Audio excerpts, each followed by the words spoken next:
oli Nardone 928, millel oli süsinikkere.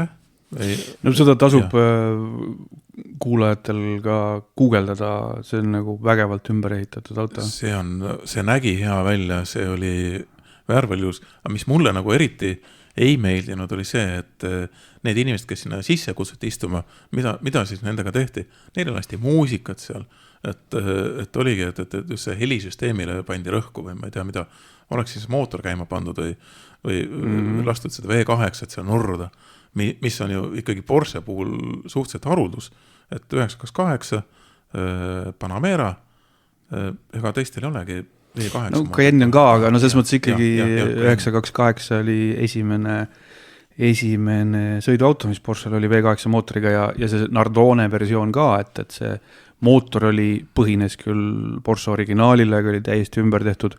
Kuju oli niimoodi, et kaugelt sa vaatasid, tundsid kohe ära, et see on 928, täiesti, tegelikult lähedale minut on täiesti ümber tehtud. Sisu oli samamoodi, teistmoodi, et selle kohta meil ka video, võib-olla mõned